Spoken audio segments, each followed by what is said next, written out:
ഈ അനുഗ്രഹങ്ങൾ കൊടുക്കാൻ മാത്രമല്ല, നമ്മൾക്കൊരു ക്ലേശകാലങ്ങളുണ്ടാകുമ്പോഴേ, ഈ ക്ലേശകാലങ്ങളുണ്ടാകുമ്പോൾ, സഹനകാലങ്ങളുണ്ടാകുമ്പോഴേ നമുക്കറിയാം കർത്താവ് നമ്മുടെ ശിരസ്സാണ്. അപ്പം നമ്മളാരാണ്? അവയവങ്ങളാണ്.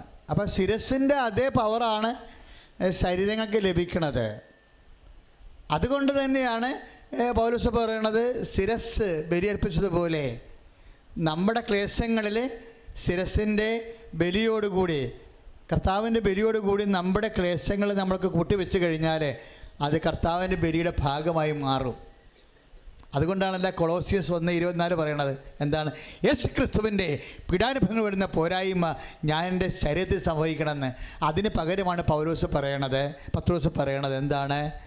യേശു ക്രിസ്തു വഴി ദൈവത്തിന് സ്വീകാര്യമായ ബലി അർപ്പിക്കുന്നതിന് വിശുദ്ധമായ ഒരു പുരോഹിത ഗണവും ആയി തീരുമാറാവട്ടെ. അപ്പോൾ ബലിയർപ്പിക്കൽ നമ്മുടെ കൂട്ടത്തിലുള്ളതാണ്. ഇപ്പോൾ ഭർത്താവ് ഇപ്പോൾ ശരി എന്ന് വെച്ചാൽ പറയും, എൻ്റെ അച്ഛാ ഞാൻ മടുത്തച്ഛാ, എൻ്റെ ഹസ്ബൻഡ് ഇപ്പോൾ അവരാദ്യം ഒന്ന് കല്യാണം കഴിച്ചു. ആ കല്യാണം പ്രത്യേക സാഹചര്യത്തിൽ അദ്ദേഹത്തിന് വേറെ ബന്ധമുണ്ടായി എന്ന് പറഞ്ഞ് അത് പിരിഞ്ഞു. പിന്നെ പിരിഞ്ഞാലിങ്ങനെ ചെറുപ്പക്കാരൊക്കെ പിന്നെ അധികകാലം ഒറ്റയ്ക്ക് നിൽക്കാൻ പറ്റത്തില്ലല്ലോ. അവൾ പോയി വേറെ കല്യാണം കഴിച്ചു. ഇപ്പോൾ പറയണ വെച്ചാൽ ഇതും ഇപ്പോൾ ഒരു കുഴപ്പത്തിലാണ്. എന്താണ്? അയാൾ രാത്രി 2 മണിക്ക് ഫോൺ എടുത്തിട്ട് പുറത്തോട്ട് പോയാൽ പിന്നെ 4 മണിക്കാണ് വന്നത്. അപ്പം അയാൾക്ക് വേറെ ബന്ധമാണ്. അപ്പം ഞാൻ പ്രാർത്ഥിച്ച് നോക്കി. അതാണ് ഇങ്ങനെയുള്ള സീരിയസ് കേസിനൊക്കെയാണ് നിങ്ങൾ അച്ഛൻ്റെ അടുത്ത് വരേണ്ടത്. അല്ലാതെ മാവേല് മാങ്ങ വരണില്ലെന്ന് പറഞ്ഞുകൊണ്ട് നിങ്ങൾ ഇടിച്ച് തല്ലി ചീട്ടെടുത്തുകൊണ്ട് വരരുത്. സീരിയസ് ആയിട്ടുള്ള കാര്യങ്ങൾ. ഇപ്പം ഞാൻ നോക്കിയപ്പോൾ ഞാൻ പറഞ്ഞു, നമ്മളെ വെയിറ്റ് ചെയ്യണം, നീ ഒരു 7 വർഷം വെയിറ്റ് ചെയ്യണം. എന്താ കാര്യമുണ്ടോ? ഞാൻ നിങ്ങളോടത് ഇപ്പോൾ പറയണില്ല, അത് സ്വകാര്യമായ വിഷയമല്ലേ. കാര്യം വെച്ച് കഴിഞ്ഞാൽ നമ്മൾ ഈ മനുഷ്യനെ റെക്ടിഫൈ എടുക്കാൻ പറ്റും. കാര്യം മറ്റത് സഭയറിഞ്ഞ് പിരിഞ്ഞതാണ് ആദ്യത്തെ വിവാഹം. സഭയറിഞ്ഞ് പിരിഞ്ഞെന്നുള്ളത് ബൈബിളിൽ നോക്കിയപ്പോൾ എനിക്ക് മനസ്സിലായത്. അവളെന്നോട് പറഞ്ഞില്ലായിരുന്നു. കാര്യം ഇപ്പം ജീവിച്ചുകൊണ്ടിരിക്കുന്ന ആളെ നാളെ കാലങ്ങളിൽ ആത്മാവിന് കേടില്ലാത്ത രീതിയിൽ സഭയറിഞ്ഞ് വിവാഹം കഴിക്കാൻ പറ്റുമെന്നുള്ള സൂചനയ്ക്ക് 7 വർഷമുണ്ടായി. അപ്പോൾ ഞാൻ ഓർത്തു, അപ്പോൾ ആദ്യത്തത് നിലനിൽക്കുന്നുണ്ടല്ലോ. അപ്പോൾ ഞാൻ പറഞ്ഞ, മോളെ ആദ്യത്തത് പിരിഞ്ഞതുപോലെ ഇവിടെ കാണുന്നത് സഭയറിഞ്ഞ്, കോടതിയിൽ നിന്നല്ല. കോടതിയും പിണ്ണാക്കും പോലീസ് സ്റ്റേഷനും ഒന്നും ദൈവരാജ്യം അംഗീകരിക്കത്തില്ല, എനിക്കറിയാമല്ലോ. അതൊക്കെ ഭൗതിക മനുഷ്യൻ്റെ ഒരാവശ്യമാണ്. നമുക്ക് അതിനെ മറികടന്ന് ഇവിടെ ജീവിക്കാൻ പറ്റത്തില്ല. കാരണം നമ്മൾ ഒരു രാജ്യത്ത് ജീവിക്കുമ്പോൾ നിയമത്തിന് വിധേയമാണ്. പക്ഷേ ദൈവരാജ്യത്തിൻ്റെ നിയമത്തിന് ഇതൊന്നും പ്രസക്തമല്ല. അപ്പം പറഞ്ഞ മകളെ, ഇത് നേരത്തെ ഉള്ളത് പിരിഞ്ഞതായിട്ടാണ് ഈശോ പറയണത്. അപ്പോഴാണ് ഞാൻ വാപിളിക്കണത് ശരിക്കും. അതായത് സഭയറിഞ്ഞ്, രൂപതയറിഞ്ഞ്, ബിഷപ്പ് അറിഞ്ഞത് പിരിഞ്ഞ കർത്താവും പിരിഞ്ഞതായിട്ടാണ് കണക്കാക്കുന്നത്. ഇപ്പോൾ പിന്നെ വേറെ കല്യാണം കഴിക്കുക. പക്ഷേ ഇയാളെ കല്യാണം കഴിക്കാൻ പറ്റത്തില്ല, ഇയാൾക്ക് വേറെ ഒരു ഭാര്യയുണ്ട്. അതാണ് പ്രശ്നം. അപ്പോൾ 7 വർഷം ഞാൻ കൊടുത്തിരിക്കുകയാണ്. ഇപ്പോൾ 7 വർഷത്തിനുള്ളിൽ എന്തെങ്കിലും സംഭവിക്കും. അവിടെ എന്ത് സംഭവിക്കുമെന്ന് എനിക്കറിയാം. അത് അവളോടും ഞാൻ പറഞ്ഞിട്ടില്ല, നിങ്ങളോടും പറഞ്ഞിട്ടില്ല. അത് വളരെ മാനുഷ്യമായ ഒരു കാര്യമായതുകൊണ്ട് പറയാത്തത്. ഇതിനൊക്കെയാണ് ഈ കൗൺസിലിംഗ് എന്ന് പറയണത്. അച്ഛൻ്റെ അടുത്ത് നിങ്ങൾ സീരിയസ് ആയിട്ട് വരേണ്ടത് ഇതുപോലുള്ള വിഷയത്തിനാണ് വരേണ്ടത്. പക്ഷേ എൻ്റെ മക്കളെ, അതുവരെ ഞാൻ എന്ത് ചെയ്യുക വെച്ചാന്ന് പറയും. ഞാൻ പറഞ്ഞു, അതുവരെ നീ സഹിക്കണം. കാര്യം എന്താ? നിനക്കിതിരി ഭ്രാന്ത് കൂടുതലാണ്. എന്താ കാര്യം? തൊട്ടാലും പിടിച്ചാലും വാട്സപ്പ് എടുത്ത് നോക്കുകയാണ്. വേറെ ആരെയും വിളിച്ചിട്ടുണ്ടാ? ഇപ്പം ഈ മൊബൈലൊക്കെ ഓരോരുത്തർക്കും കിട്ടിയപ്പോൾ എന്നാ പറ്റുന്നത്? എത്ര കുടുംബങ്ങൾ തരണമെന്നറിയാമോ? ഇന്നത്തെ കാലത്താണെങ്കിൽ ഓഫീസിലായാലും എവിടെയായാലും ആണും പെണ്ണും സംസാരിക്കാതെ ജീവിക്കാൻ പറ്റുക. പണ്ടത്തെ കാലമല്ലല്ലോ. ഇന്നത്തെ കാലത്ത് എവിടെ നമ്മൾ വർക്ക് ചെയ്യാൻ പോകുന്നു, നമ്മുടെ സഹപ്രവർത്തകരൊക്കെ എല്ലാം ചിലപ്പോൾ ഇപ്പം ലേഡീസ് ആയിരിക്കും. നമ്മുടെ സഹപ്രവർത്തകരെല്ലാം ചിലപ്പോൾ ആണുങ്ങളായിരിക്കും. അവരോട് നമുക്ക് ഉത്തരവാദിത്വമുണ്ട്. അവരാരും ചിലപ്പോൾ മേലാളായിട്ടിരിക്കണത്. അവർ അങ്ങോട്ടും ഇങ്ങോട്ടും വർക്ക് ചെയ്യാതെ ഒന്നും കമ്പനി മുന്നോട്ട് കൊണ്ടുപോകാൻ പറ്റത്തില്ല. പക്ഷേ അതിൻ്റെ പേര് ചിലപ്പോൾ അവർ രാത്രി വിളിച്ചെന്ന് വരും നമ്മളാ. കാര്യം നാളത്തെ ഇപ്പോൾ റിപ്പോർട്ട് കൊടുക്കേണ്ട കേസാണെന്നുണ്ടെങ്കിൽ നമ്മളെ വിളിക്കണ പകരം വേറെ എവിടെ വിളിച്ചാൽ പറ്റുമോ? പക്ഷേ അത് ഭാര്യ സമ്മതിക്കത്തില്ല, അല്ലെങ്കിൽ ഭർത്താവ് സമ്മതിക്കത്തില്ല. ഇങ്ങനെയുള്ള ഭ്രാന്തികളും ഭ്രാന്തന്മാരും കല്യാണം കഴിക്കാതെ പോയിരിക്കണം നല്ലത്. അല്ല, തൊട്ടവരും പിടിച്ച് സംശയം നമ്മളെന്ത് ചെയ്യാനാ? അങ്ങനെ ചെയ്യരുത്. വിവാഹം കഴിക്കുമ്പോൾ തന്നെ നിങ്ങൾ തീരുമാനിക്കണം, ഈ കാലം വളരെ സാമൂഹ്യ സഹവർത്തിത്വത്തിൻ്റെ ഒരു കാലമാണ്. നമ്മൾ കഴിക്കുന്ന ഭക്ഷണം എന്ന് പറയുന്നത്, ശമ്പളം എന്ന് പറയുന്നത് പലരുമായിട്ട് സഹവർത്തിച്ചും ചെയ്യണ ജോലിയുടെ ഒരു വേർപ്പിൻ്റെ ഫലമാണ്.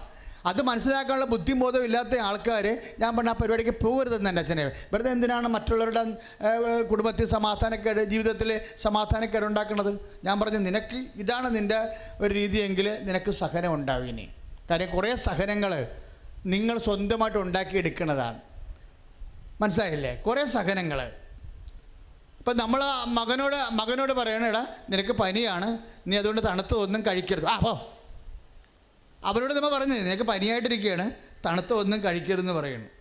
അപ്പോൾ തണുത്ത കഴിക്കുമ്പോൾ തന്നെ അപ്പം നെഞ്ചത്ത് ഇൻഫെക്ഷൻ ആവും, പിന്നെ അതിന് ചുമയാവും, പിന്നെ അത് പനി രാത്രി പനിയാവും, പകൽ ചുമ, പിന്നെ ചുമ താഴേക്ക് കഫം താഴേക്ക് ഇറങ്ങുമ്പോൾ ന്യൂമോണിയ, പിന്നെയും കഫം താഴേക്ക് ഇറങ്ങിയ ടൈഫോയിഡ്, അങ്ങനെ കാര്യങ്ങൾ. ടൈഫോയിഡ് കഴിഞ്ഞപ്പോൾ ന്യൂമോണിയ, ഇങ്ങനെ പോകുക. കഫം ഇറങ്ങണതാണേ, കഫം ഇറങ്ങണ സംഭവമാണ്. അതുകൊണ്ട് അമ്മ പറയണത്, നീ മഴ കൊള്ളണ്ടടുത്ത് ഇനി തണുത്ത കഴിക്കരുതെന്ന് പറയും. ചില പിള്ളേർ നമ്മൾ തണുത്ത കഴിക്കരുതെന്ന് പറഞ്ഞാൽ അമ്മ എവിടെയെങ്കിലും പോകുമ്പോൾ ഫ്രിഡ്ജ് തുറന്ന് അവനോടത് കഴിക്കും, ആ പണിയും പിടിക്കും. അപ്പം ചില സഹനങ്ങൾ നമ്മൾ ഉണ്ടാക്കിയെടുക്കുന്നതാണ്. ചില സഹനങ്ങൾ ജീവിതത്തിൻ്റെ ഭാഗമായി വരുന്നത്. അപ്പം നമ്മൾ ഉണ്ടാക്കിയെടുക്കുന്ന സഹനങ്ങളെ നിങ്ങൾ ദൈവത്തിലേക്ക് വരുമ്പോൾ അത് മിനിമൈസ് ചെയ്യാൻ നോക്കണം. പറഞ്ഞാൽ മനസ്സിലായില്ലേ? നമ്മൾ സ്വയംകൃത കൊച്ചുദേശയുടെ സ്വയംകൃത ചരിത്രം എന്ന് പറഞ്ഞ പോലെ സ്വയംകൃത സഹനമുണ്ട്. സ്വന്തമായിട്ട് ഉണ്ടാക്കിയെടുക്കുന്ന സഹനങ്ങളാണ്. സ്വന്തമായിട്ട് ഇപ്പോൾ വീട്ടിലൊരു കലഹം ഉണ്ടായി, അപ്പനും അമ്മയും കൂടി ഒരു കലഹം ഉണ്ടായി, അല്ലെങ്കിൽ അനുജനും ചേട്ടനൊരു കലഹം ഉണ്ടായി, ചേട്ടനും അനുജനും തമ്മിൽ ഭാര്യമാർ തമ്മിൽ കലഹം ഉണ്ടായി. അപ്പോൾ തന്നെ വാ ചേട്ടാ, നമുക്ക് ഇവിടെ ഒന്നുമില്ല, നമ്മൾ പോകാം, ഇവിടെ ഈ പട്ടി കിടക്കണ കിടന്നിട്ട് കാര്യമില്ല. ഒരു വികാരത്തിന് ചാടിപ്പുറത്തിറങ്ങിയിരിക്കണേ. എവിടെ നിന്നാണ്? ചേട്ടൻ പോരുകയാണ്. എന്നിട്ട് നീ എവിടെ പോകും? ഈ ഉള്ള പൊന്ന് വിറ്റ് നമുക്ക് എവിടെയെങ്കിലും വടക്ക് പോകാം.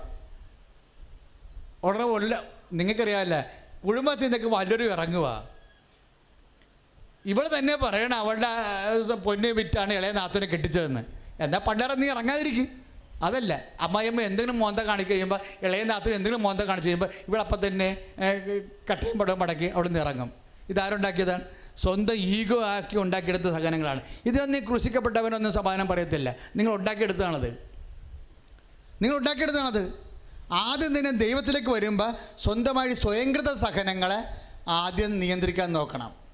നിങ്ങൾക്കറിയാമല്ലോ, ഈ കാലത്തൊക്കെ വീട്ടിൽ നിന്നൊക്കെ ഇറങ്ങിയുള്ള അവസ്ഥ എന്താണ്? ഒരു ഗ്യാസിന് അടിക്കടി വില കൂടിക്കൊണ്ടിരിക്കുകയാണ്. ഇപ്പോൾ 900 എന്ന് കേട്ടു, ഇല്ലേ? പല 300 രൂപ കിടന്ന ഗ്യാസാണ് 900 രൂപ ആയത്.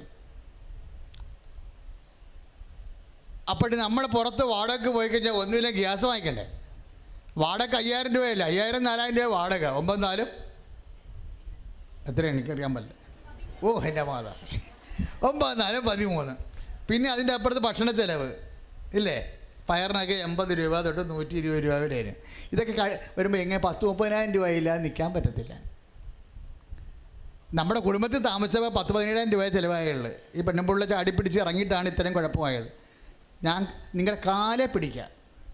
ദൈവത്തെ ഓർത്ത് ഇറങ്ങാൻ പോകുന്നവർ വന്ന് എൻ്റെ അടുക്ക വന്ന് ചീട്ടില്ലെങ്കിൽ, അച്ഛാ ഇറങ്ങാൻ പോകുകയാണേ എന്ന് പറഞ്ഞ്, ചീട്ടില്ലെങ്കിൽ കുഴപ്പമില്ല, അച്ഛാ ഇറങ്ങാൻ പോകുകയാണ്. ഞാൻ പറഞ്ഞു, ഇടി മണ്ടി അവിടെ നിൽക്കി കേൾക്കട്ടെ, എന്താ സംഭവം എന്ന് കേട്ടെന്ന് പറയും. പറഞ്ഞിട്ട് കച്ചിൻ കയ്യിൽ നിന്ന് അപ്പം തന്നെ തിരിച്ചു തരും. എന്താണെന്ന് അറിയാം? സ്വന്തമായിട്ട് സഹനം ഉണ്ടാക്കിയെടുക്കരുത്. പറഞ്ഞാൽ മനസ്സിലായില്ലേ? ഞാനെന്താ ഉദ്ദേശിക്കണമെന്ന് പറഞ്ഞാൽ, സ്വന്തമായിട്ട് നിങ്ങൾ സഹനം ഉണ്ടാക്കിയെടുത്തില്ലെങ്കിൽ ബാക്കിയുള്ള സഹനത്തിന് ഇഹത്തിലും പരത്തിലും നമുക്ക് സമാധാനം ചെയ്യാൻ അച്ഛൻ പറയാം. നമുക്ക് കൗൺസിലിംഗ് ചെയ്യുമ്പോഴും പ്രാർത്ഥന കഴിയുമ്പോഴും നമുക്ക് ഒരു 2-3 കോഴ്സ് കഴിയുമ്പോൾ നേരെ ചൊവ്വ വരും. അതുകൊണ്ടാണ്, അതായത് ചില സമയത്ത് ഈ സ്വന്തമായിട്ട് ആൾക്കാർ സഹനങ്ങൾ ഉണ്ടാക്കുന്ന ബുദ്ധിബോധമില്ലാതെ ഉണ്ടാക്കുന്ന കാരണം ദൈവം തരുന്ന സമാധാനം അനുഭവിക്കാതെ പോകുന്നുണ്ട്. അതാണ് അച്ഛൻ്റെ പ്രശ്നം. പറഞ്ഞാൽ മനസ്സിലായില്ലേ? നമ്മൾ സ്വന്തമായിട്ട് ബുദ്ധിബോധമില്ലാതെ വികാരം കൊണ്ട് ഈഗോ അടിച്ചിട്ട് നമ്മളിങ്ങനെ പ്രശ്നങ്ങൾ ഉണ്ടാക്കുന്ന കാരണം ദൈവം തരുന്ന സമാധാനം നമുക്ക് അനുഭവിക്കാൻ പറ്റാതെ വരുന്നുണ്ട്. അപ്പോഴും ദൈവത്തിന് അതിൻ്റെ മഹത്വം കുറഞ്ഞു പോകുന്നുണ്ട്. കാര്യം നമ്മൾ സ്വന്തമായിട്ട് ഈഗോ അഹങ്കാരം കാണിച്ചാൽ അതിൻ്റെ നെറ്റ് ഇഫക്റ്റ് വരുന്നത് ദൈവമഹത്വം കുറഞ്ഞു പോകുന്നതാണ്. എങ്ങനെയാണ് ദൈവമഹത്വം കുറഞ്ഞു പോകുന്നത്? ദൈവം തരുന്ന സമാധാനം അനുഭവിക്കാൻ പറ്റാതെ വരും. സ്തുതിക്കട്ടെ, ഹല്ലേലൂയ.